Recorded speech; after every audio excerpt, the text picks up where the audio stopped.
अस्सलाम वालेकुम my dear students, welcome back. Amjad Sadiq here. हमने फर्स्ट ईयर की बायोलॉजी का जो चैप्टर नंबर 2 है बायोलॉजिकल मॉलिक्यूल्स, उसका न्यूक्लिक एसिड का टॉपिक हमने स्टार्ट किया था। उसमें हमने डीएनए के बारे में हमने डिटेल से हमने पढ़ा था और आज हम उसका जो दूसरा टाइप है आरएनए, उसके बारे में डिस्कस करेंगे कि आरएनए क्या होता है। Basically RNA stands for ribonucleic acid. जिस तरह कि हम कहते हैं कि DNA stand for deoxy ribonucleic acid और RNA stand for ribonucleic acid. तो DNA में डीऑक्सी का लफ्ज़ इस्तेमाल हुआ था, उधर कार्बन नंबर 2 पर ऑक्सीजन मिसिंग था। बट हेयर जो आपके पास RNA है, इसमें चूंकि राइबोज शुगर होता है, राइबोज शुगर में कार्बन नंबर 2 पर ऑक्सीजन मीन OH ग्रुप मौजूद होता है। इसके स्ट्रक्चर को हमने स्टार्ट में डिटेल से हमने पढ़ा है कि राइबोज शुगर क्या होता है, डीऑक्सी राइबोज शुगर क्या होता है, नाइट्रोजनस बेसिस, इन सब के बारे में इससे पहला लेक्चर जो है DNA का, उसमें हमने सारा कुछ डिटेल से पढ़ा है और आप लोगों को रिकॉर्ड किया है, वीडियो पर मौजूद है। अब आरएनए जो होता है ये सिंगल स्ट्रैंडेड स्ट्रक्चर होता है। मींस ये इस तरह होता है। फॉर एग्जांपल देखिए, ये आपके पास इस तरीके से एक स्ट्रैंड है फॉर एग्जांपल, तो ये क्या, ये एक सिंगल स्ट्रैंडेड स्ट्रक्चर होता है। अलबत्ता कभी कभार डीएनए एक डबल हेलिकल स्ट्रक्चर की सूरत में नज़र आता है। वो इसलिए नज़र आता है कि डीएनए जो होता है they fold upon itself, RNA fold upon itself. For example ये भी तो आरएनए है। अब कभी कभार इस तरह हो जाता है, ये भी आरएनए है। तो कभी कभार आरएनए जो होता है it folds upon itself and gives appearance like a DNA, but actually it is not a DNA. ये क्या है, ये एक आरएनए है जो कि फोल्ड्स अपॉन इटसेल्फ होता है और ये भी आरएनए होता है। बट नॉर्मली जनरली जो हम कहते हैं कि जो आरएनए होता है वो सिंगल हेलिकल स्ट्रक्चर का होता है। अब जिस तरह कि हमने डीएनए के बारे में कहा था कि डीएनए एक पॉलीन्यूक्लियोटाइड चेन है, तो इस तरीके से आरएनए जो होता है ये भी एक पॉलीन्यूक्लियोटाइड चेन है। पॉलीन्यूक्लियोटाइड चेन का मतलब क्या है कि ये मैनी न्यूक्लियोटाइड चेन पर मुश्तमिल होता है। अब न्यूक्लियोटाइड, क्वेश्चन पैदा होता है कि न्यूक्लियोटाइड क्या होता है। न्यूक्लियोटाइड, अब न्यूक्लियोटाइड आपको पता है कि ये 3 कंपोनेंट्स पर मुश्तमिल होता है।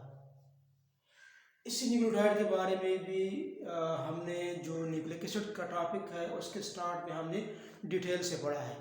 बट अगर कुछ मेरे स्टूडेंट ने अभी अभी मेरे चैनल को ज्वाइन किया हो या मेरे व्यूअर्स ने मेरे चैनल को अभी अभी ज्वाइन किया हो, तो उसके लिए मैं थोड़ा बताऊं कि न्यूक्लियोटाइड जो होता है ये 3 कंपोनेंट पर मुश्तमिल होता है। उसमें क्या क्या चीज़ें होती है। अगर ये आरएनए का न्यूक्लियोटाइड हो तो इसमें आपके पास होता है एक ribose sugar. Ribose sugar basically क्या है, एक पेंटोज शुगर है। और दूसरा कंपोनेंट इसमें होता है फास्फोरिक एसिड या हम कहते हैं कि फास्फेट ग्रुप, फास्फेट ग्रुप। और तीसरा जो कंपोनेंट होता है न्यूक्लियोटाइड का, that is the nitrogenous basis, nitrogenous basis. Nitrogenous basis कौन कौन से होते हैं। नाइट्रोजनियस बेसिस में आपके पास इन केस ऑफ आरएनए आपके पास होता है एडेनिन, गुआनिन, साइटोसिन, और जो थायमिन होता है उसकी जगह पर यूरासिल होता है। अब डीएनए में और आरएनए में दोनों में ये 3 नाइट्रोजनियस बेसिस सेम होते हैं, एडेनिन, गुआनिन, साइटोसिन। और सिर्फ एक नाइट्रोजनस बेस का फर्क होता है डीएनए और आरएनए में। डीएनए में इधर 4th की जगह पर हमने थायमीन के बारे में हमने पढ़ा था और आरएनए में हम थायमीन की जगह पर हम यूरासिल के बारे में स्टडी करते हैं। आरएनए में यूरासिल होता है। इसके जो कम्प्लीमेंट्री बेसिस होते हैं, फॉर एग्जांपल अगर ये डीएनए में आपके पास इधर एडेनिन मौजूद है तो इसके साथ जो आरएनए बनता है, स्पेशली जो मैसेंजर आरएनए बनता है, तो डीएनए में तो एडेनिन के सामने थायमीन होता है, बट चूंकि इधर आरएनए होता है या मैसेंजर आरएनए होता है, तो मैसेंजर आरएनए में आपके पास थायमीन की जगह पर यूरासिल आता है एडेनिन के सामने। इस तरह ग्वानिन के सामने तो फिर साइटोसिन है। अगर डीएनए पर फॉर एग्जांपल इधर आपके पास थायमीन मौजूद है, तो आपने फिर आरएनए में इधर जो है आपने एडेनिन को लिखना है। एडेनिन तो होता है, आरएनए में एडेनिन होता है, ग्वानिन होता है, साइटोसिन होता है, सिर्फ और सिर्फ यूरासिल जो होता है वो डीएनए में मिसिंग होता है, बल्कि आरएनए में पाया जाता है। तो इस तरीके से ये न्यूक्लियोटाइड जो होते हैं आपस में जुड़े हुए होते हैं। जिस तरीके से मैंने इधर जो है आपके लिए स्ट्रक्चर भी ड्रा किया है आरएनए का, कि आपके पास ये एक नाइट्रोजनस बेस है, ये आपके पास राइबोस शुगर है और ये एक फास्फेट ग्रुप है। तो ये तीनों जो है ये एक न्यूक्लियोटाइड है। इस तरीके से guanine, ribose sugar, phosphate group ये दूसरा न्यूक्लियोटाइड है। इस तरीके से ये nitrogenous base, ribose sugar, phosphate तीसरा न्यूक्लियोटाइड है। तो many nucleotide are combined together, are joined together and they form a lengthy chain of RNA. That's why we have said that कि आरएनए जो है ये एक पॉलीन्यूक्लियोटाइड चेन होता है, मैनी न्यूक्लियोटाइड से ये बना होता है। अब 4 डिफरेंट टाइप्स ऑफ न्यूक्लियोटाइड पाए जाते हैं आरएनए में। इस तरीके से adenine ribonucleotide, guanine ribonucleotide, cytosine ribonucleotide, uracil ribonucleotide, ये 4 डिफरेंट टाइप्स ऑफ न्यूक्लियोटाइड जो होते हैं ये आरएनए का स्ट्रक्चर बनाते हैं। इधर यूरासिल के साथ मैंने लिखा है कि uracil occurs in RNA instead of thymine. जिस तरह के मैंने आपको इधर डिस्कस कर दिया कि यूरासिल जो होता है वो आरएनए में होता है, जबकि डीएनए में यूरासिल की जगह पर फिर थायमीन होता है। ये एमसीक्यूज पॉइंट ऑफ व्यू से इम्पॉर्टेंट है। अब आरएनए जो होता है उसके 3 मुख्तलिफ टाइप्स हैं। There are 3 types of RNA. इसके 3 डिफरेंट टाइप्स हैं। इसमें messenger RNA, transfer RNA and ribosomal RNA. अब मैसेंजर आरएनए नाम से भी ज़ाहिर है कि ये डीएनए से मैसेज को कॉपी करता है। मतलब डीएनए के अंदर जितनी भी इंफॉर्मेशन होते हैं वो मैसेंजर आरएनए में कॉपीज हो जाते हैं, और फिर आगे मैसेंजर आरएनए जो होता है उसके मुताबिक फिर प्रोटीन बनाते हैं। बट बेसिकली ये इंफॉर्मेशन जो प्रोटीन बनाने के लिए होते हैं ये डीएनए ही प्रोवाइड करते हैं। तो इधर नाम से ज़ाहिर है मैसेंजर आरएनए कि मैसेज जो होता है डीएनए से आरएनए में कॉपी हो जाते हैं एक मैसेज की सूरत में। That's why it is called messenger RNA. दूसरा टाइप है transfer RNA. Transfer RNA basically क्या करता है, ट्रांसफर करता है। फॉर एग्जांपल अगर मैं आपको बताऊं कि आपके पास जो प्रोटीन सिंथेसिस का फिनोमेना होता है, प्रोटीन सिंथेसिस के फिनोमेना में क्या होता है कि आपके पास एक सेल होता है, सेल के अंदर आपके पास फॉर एग्जांपल ये आपके पास सेल है, इसको भी मैं बताऊं तो अगर आपके पास ये कोई सेल है, सेल के अंदर इधर ये न्यूक्लियस है, न्यूक्लियस के अंदर ये डीएनए मौजूद है, ठीक है।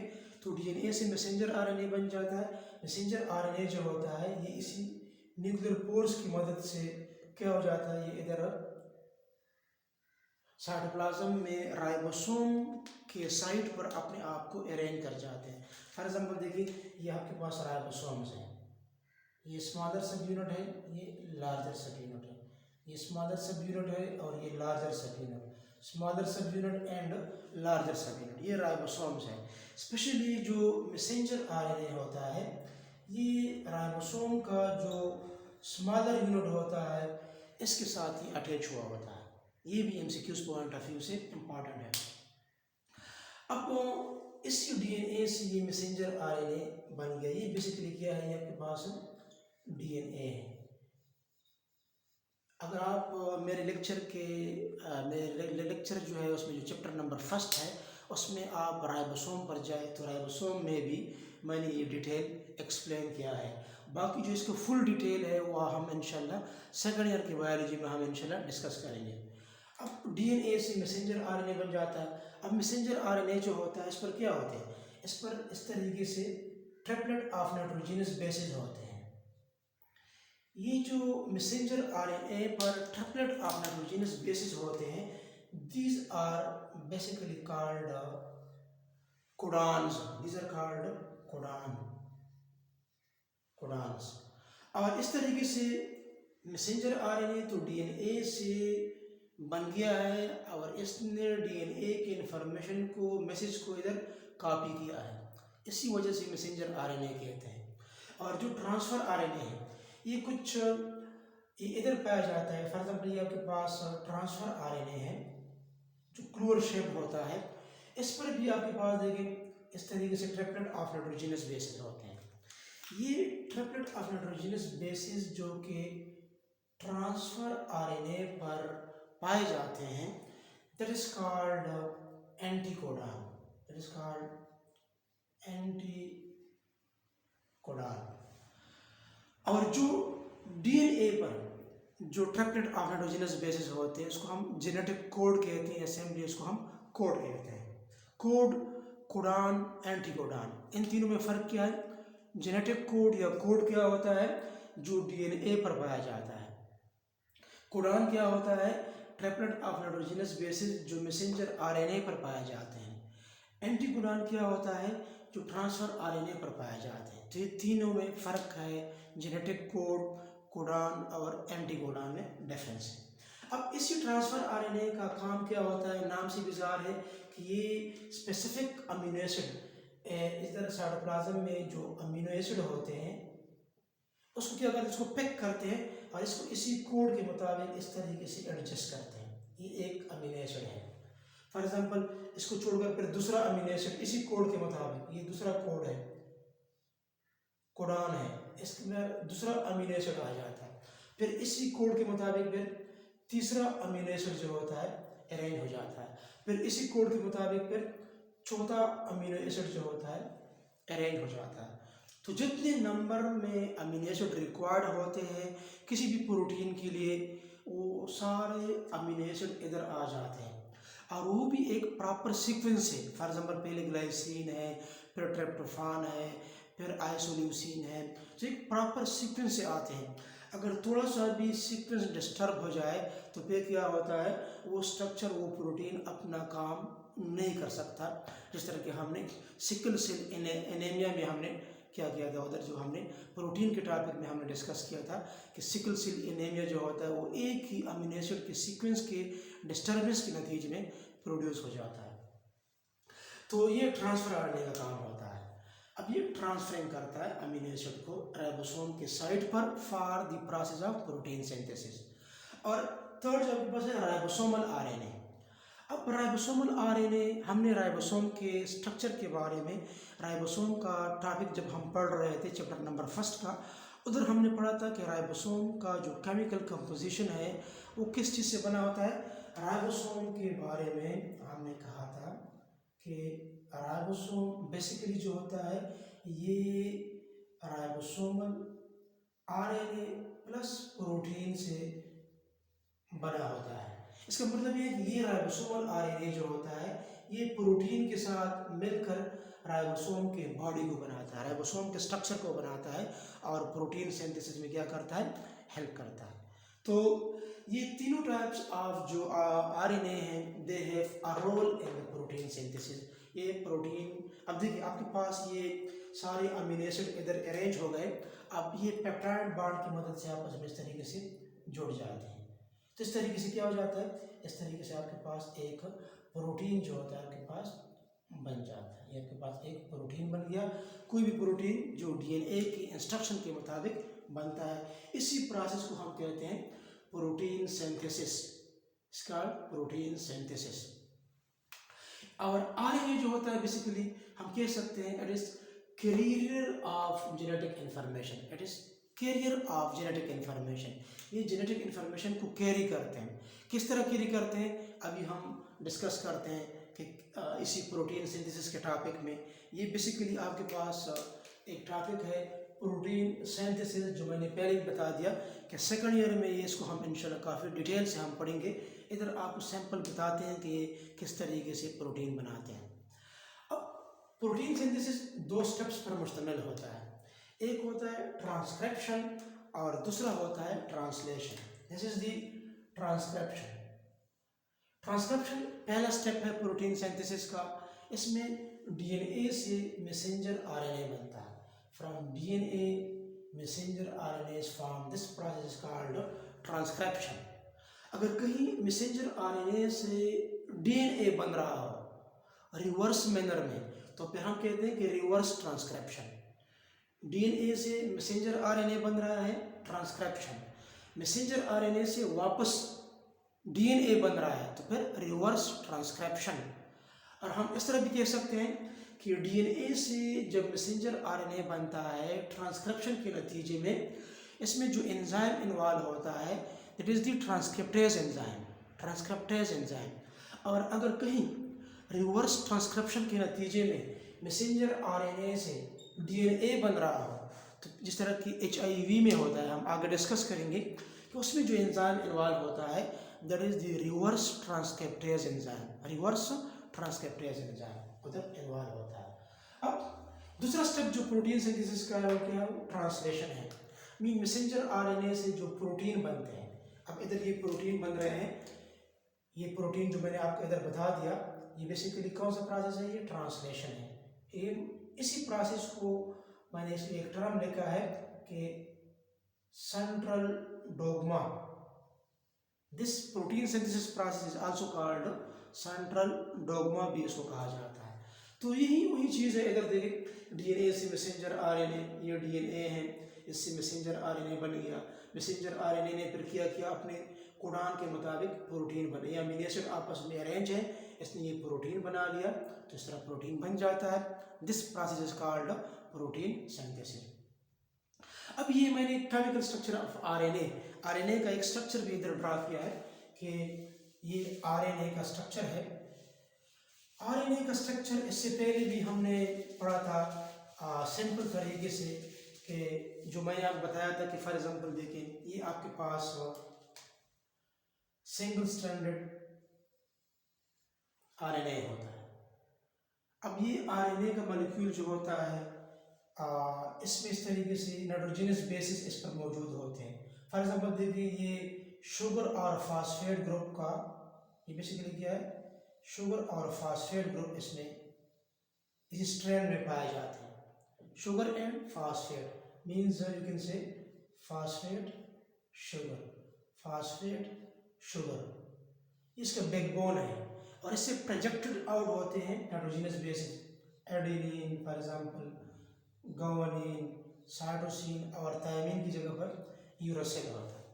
तो ये इस तरह सिंपल तरीके से भी हम इसको ड्रा कर सकते हैं, जो कि स्पेशली लोअर क्लासेस के लिए होता है आरएनए का स्ट्रक्चर। और इधर मैंने कॉम्प्लिकेट तरीके से मैंने ड्रा किया है, आप इसको इस तरीके से भी ड्रा कर सकते हैं। फॉर एग्जांपल देखिए आपके पास ये आपके पास फॉर एग्जांपल देखिए एक डीऑक्सीराइबोस शुगर है, राइबोस शुगर है, एक कार्बन को रिप्रेजेंट कर रहा होता है। ये कार्बन है, ये आपके पास कार्बन है, ये भी कार्बन है। इधर आपको पता होता है, इधर होता है CH2OH, ठीक है। इधर भी आपके पास क्या होता है, OH और H होता है। इधर भी आपके पास H और OH होता है, इधर भी आपके पास H और OH होता है, ठीक है। ये आपके पास क्या है, बेसिकली ये आपके पास राइबोस शुगर है। अब जो डीऑक्सीराइबोस शुगर होता है डीएनए में, उधर ये ऑक्सीजन पर नहीं होता, डीऑक्सी। बट जो आरएनए में चूंकि राइबोस शुगर होता है, तो इधर ये ऑक्सीजन जो होता है मौजूद होता है, जो हम पहले लेक्चर में न्यूक्लिक एसिड के टॉपिक के स्टार्ट में हम डिटेल से इसके बारे में हम डिस्कस कर चुके हैं। तो ये तो मैंने आपको जस्ट एक स्ट्रक्चर ड्रा कर दिया। अगर मैं इसको सिंपल तरीके से ड्रा करना चाहूँ, फॉर एग्जांपल देखिए ये आपके पास है फॉर एग्जांपल राइबोस शुगर, ठीक है। ये दूसरा राइबोस शुगर है, ये तीसरा राइबोस शुगर है फॉर एग्जांपल, ये चौथा राइबोस शुगर है। अब फॉर एग्जाम्पल ये आपके पास फास्फेट ग्रुप है, ये तो मैंने ये वाले राइबोज शुगर ड्रा कर दिए।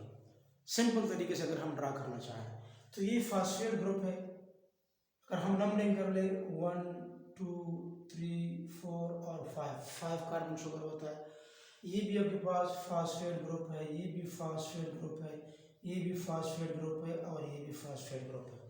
तो फास्फेट ग्रुप हमेशा जो होता है बैक साइड से कार्बन नंबर 5 के साथ, फ्रंट साइड से कार्बन नंबर 3 के साथ। ये कार्बन नंबर 5 है तो बैक साइड से कार्बन नंबर 5, ये कार्बन नंबर 3 है, फ्रंट साइड से कार्बन नंबर 3, बैक साइड से ये फिर कार्बन नंबर 5, फिर कार्बन नंबर 3, कार्बन नंबर 5, इस तरीके से कार्बन नंबर 3 के साथ ये जुड़ा हुआ होता है। तो ये आपके पास क्या, ये आरएनए का ये 5 to 3 एंड का आपके पास एक स्ट्रक्चर आ जाता है। और हमेशा आपको ये भी बताया था डीएनए में कि राइबोज शुगर जो पेंटोज शुगर है आरएनए में, इसका जो कार्बन नंबर फर्स्ट है इसके साथ नाइट्रोजनस बेस होता है। फॉर एग्जांपल ये साइटोसिन है, इधर मैंने लगा दिया साइटोसिन, इसी स्ट्रक्चर की बजाय मैंने सिंपल साइटोसिन इधर लगा दिया। फिर इधर ये भी तो कार्बन नंबर फर्स्ट है, कार्बन नंबर फर्स्ट है तो हमेशा नाइट्रोजनस बेस होता है। फॉर एग्जांपल जी गवानीन का स्ट्रक्चर ये मैं इधर पूरा ड्रा किया, इधर मैं सिंपल आपको गवानीन लिख रहा हूँ। फिर ये भी तो कार्बन नंबर फर्स्ट है, इधर भी नाइट्रोजनस बेस होता है। अब तीसरे नंबर पर एडेनिन है, ये एडेनिन का स्ट्रक्चर है जो ब्लैक में मैंने ड्रा किया है, तो ये एडेनिन हो गया आपके पास, ठीक है। अब ये भी तो कार्बन नंबर फर्स्ट है राइबोज शुगर का, पेंटोज शुगर का। इधर भी आपके पास क्या होता है, नाइट्रोजनस बेस होता है जो कार्बन नंबर फर्स्ट के साथ होता है, यूरासिल। इधर मैंने यूरासिल का कंप्लीट स्ट्रक्चर ड्रा किया, इधर सिंपली यू भी हम लिख सकते हैं। तो इस तरीके से भी आप ड्रा कर सकते हैं, इस तरीके से भी आप ड्रा कर सकते हैं, बट ये सिंपल है, ये तो लोअर क्लासेस के लिए। लेकिन अगर आप अच्छे नंबर लेना चाहते हैं, हाई मार्क्स लेना चाहते हैं, तो आपने क्या करना है, इसी साइटोसिन, गवानीन, एडेनिन, यूरासिल, इसके स्ट्रक्चर को आपने प्रैक्टिस करना है।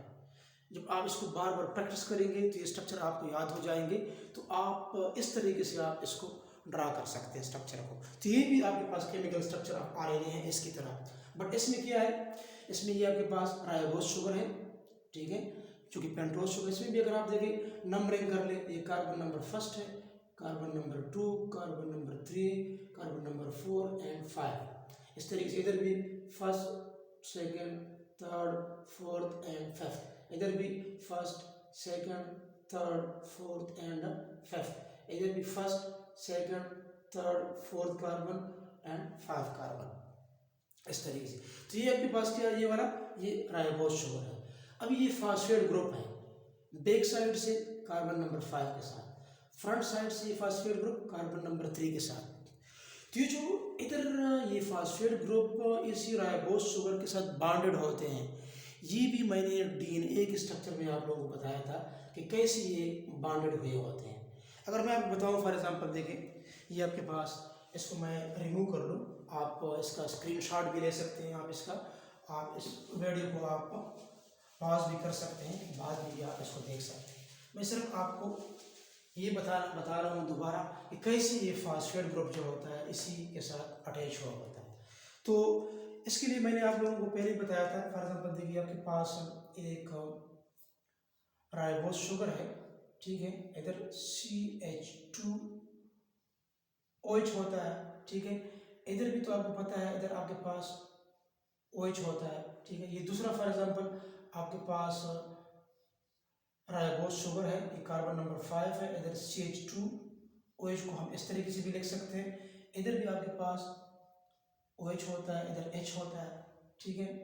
अब फॉर एग्जाम्पल देखिए, आपके पास फास्फेट ग्रुप है, फास्फेट ग्रुप, तो फास्फेट ग्रुप में इधर OH इस तरीके से, क्योंकि ये तो फास्फोरिक एसिड है बेसिकली, H3PO4, ये आपके पास, ठीक है। इस तरीके से आपके पास P डबल बॉन्ड ऑक्सीजन और OH। अब ये आपके पास कार्बन नंबर 3 है बेसिकली, आपको पता है, ये कार्बन नंबर 5 है, ये कार्बन नंबर 3 है और ये कार्बन नंबर 5 है। तो क्या हो जाता है, ये आपके पास जो राइबोज शुगर है इसका OH और इसका H ये वाटर की शक्ल में इधर रिएक्शन से बाहर हो जाता है। ठीक है, इधर भी अगर आप देखें इसका OH और इसका H, ये भी वाटर की शक्ल में इधर रिएक्शन से बाहर हो जाता है। तो फिर जब ये वाटर मॉलिक्यूल इधर से निकल जाता है तो इधर तो ऑक्सीजन रह गया, ये तो ऑक्सीजन है। ठीक है, इधर भी तो वाटर मॉलिक्यूल इधर से निकल जाता है H2O की शक्ल में, तो इधर भी तो ये ऑक्सीजन रह गया। ठीक है, तो इधर क्या हो जाता है, इधर बॉन्ड बन जाता है, इधर ये इस तरीके से जुड़े हुए होते हैं, इस तरीके से। यहाँ पर ईस्टर बॉन्ड बनता है, इसको कहते हैं फास्फोडाई ईस्टर बॉन्ड, क्योंकि जब अल्कोहल और किसी एसिड के दरमियान में जो बॉन्ड बनता है इसको हम कहते हैं ईस्टर बॉन्ड। अब इधर ईस्टर बॉन्ड बनता है, चूंकि ईस्टर बॉन्ड जो है ये फास्फेट ग्रुप इसमें इन्वॉल्व है, तो इसको हम कहते हैं फास्फो ईस्टर बॉन्ड। अब एक फास्फो ईस्टर बॉन्ड इधर बन रहा है, एक फास्फो ईस्टर बॉन्ड इधर बन रहा है, तो दोनों को हम कहते हैं phosphodiester bond. This two are called then phosphodiester bond और लिंकेज इसको कहा जाता है। तो बिल्कुल ये इधर आपके पास देखिए ये कार्बन नंबर फर्स्ट है, इधर आपके पास नाइट्रोजनस बेस अटैच है, ये आपके पास क्या है, ये आपके पास नाइट्रोजनस बेस है, तो ये इधर जो होता है इसके साथ अटैच हुआ होता है। अब इसमें भी अगर आप देखें ये किस तरह इधर अटैच हुआ होता है, ये अगर हम साइटोसिन को ले लें या हम एडेनिन को ले लें, तो इसी का जो ये साइड है, ये जो आपके पास N नज़र आ रहा है, अगर मैं इसको इधर ब्लैक में ड्रा कर लूँ फॉर एग्जांपल इसी एडेनिन को, तो इधर ये आपके पास N है। ठीक है, N, फिर इधर डबल बॉन्ड, फिर N है। ठीक है, फिर कार्बन है इस तरीके से, और फिर इस तरीके से ये कार्बन है, और फिर कार्बन है, इस तरीके से स्ट्रक्चर होता है। बट इधर जो आपके पास ये वाला जो राइबोस शुगर है, क्योंकि DNA में तो राइबोस शुगर होता है, इधर आपके पास OH होता है, इधर OH और नीचे साइड पर H होता है, और इसी नाइट्रोजन के साथ भी इधर क्या होता है, इधर H होता है, इधर भी हाइड्रोजन होता है, जिसको हम नॉर्मली नाम देते हैं कि कार्नर नंबर 9 है, जो हम न्यूक्लिक एसिड के स्टार्ट में हम पढ़ चुके। तो कार्नर नंबर 9 पर जो नाइट्रोजन है उसके साथ हाइड्रोजन है, तो फिर क्या हो जाता है, H इसी एडेनिन का H, और इसी राइबोस शुगर के कार्बन नंबर फर्स्ट के साथ जो OH ग्रुप है, इन दोनों में क्या हो जाता है, रिएक्शन हो जाता है। H और OH इधर दरमियान से निकल जाते हैं पानी की शक्ल में, और फिर क्या हो जाता है, ये जो नाइट्रोजन है आपके पास, ये डायरेक्टली इसी कार्बन नंबर फर्स्ट के साथ अटैच होता है। जो आप देखें, जो इधर देखिए नाइट्रोजन जो है ये इसी कार्बन नंबर फर्स्ट के साथ अटैच है, ये बेसिकली इसी तरीके से ये जुड़े हुए होते हैं। तो इस तरीके से इधर भी फॉर एग्जांपल ये यूरासिल है, तो ये इधर अटैच, इस तरीके से फिर ये अटैच हो जाता है। तो आपके पास इस तरह का स्ट्रक्चर जो होता है बन जाता है RNA का। तो ये देखें, ये नाइट्रोजनस बेस है साइटोसिन, ये गुआनिन, एडेनिन और यूरासिल जो मैंने रेड में नोट किए हैं, ये सारे नाइट्रोजनस बेसिस हैं। ये आपके पास दरमियान में जो है क्या है, आपके पास ये राइबोस शुगर है, जिसको हम पेंटोस शुगर 5 कार्बन शुगर कहते हैं, और ये फास्फेट ग्रुप्स है फास्फोरिक एसिड के। तो ये बैकबोन है, and these nitrogenous bases are projected toward the outside. But RNA में क्या होता है, RNA सिंगल स्ट्रैंडेड स्ट्रक्चर होता है, और ये RNA जो होता है, हमने इधर कहा है कि ये पॉलीन्यूक्लियोटाइड से, पॉली मीन्स मैनी, न्यूक्लियोटाइड में न्यूक्लियोटाइड 3 कंपोनेंट, जिसमें होता है नाइट्रोजनस बेस, पेंटोस शुगर जो कि राइबोस शुगर है RNA में, और ये फास्फोरिक एसिड। तो ये तीनों एक न्यूक्लियोटाइड, दूसरा न्यूक्लियोटाइड, तीसरा न्यूक्लियोटाइड, चौथा न्यूक्लियोटाइड आपस में फास्फोडाई ईस्टर बॉन्ड के नतीजे में आपस में जुड़े हुए होते हैं, और इस तरीके से एक लेंथी चेन ऑफ RNA बनाते हैं। इसी वजह से हम कहते हैं कि many nucleotide chain, poly nucleotide chain है RNA, और DNA जो है वो भी क्या है, एक पॉली न्यूक्लियोटाइड चेन है। तो आई होप कि आपको ये लेक्चर अच्छी तरीके से आपको समझ आया होगा। अगर आपको ये वीडियो लेक्चर मेरा पसंद आया है तो काइंडली मैं इसी लेक्चर को लाइक कीजिए, इस पर कमेंट ज़रूर कीजिए, इसको अपने दोस्तों के साथ शेयर कीजिए और अपने दुआ में हमें ज़रूर याद रखें। अल्लाह हाफ़िज़।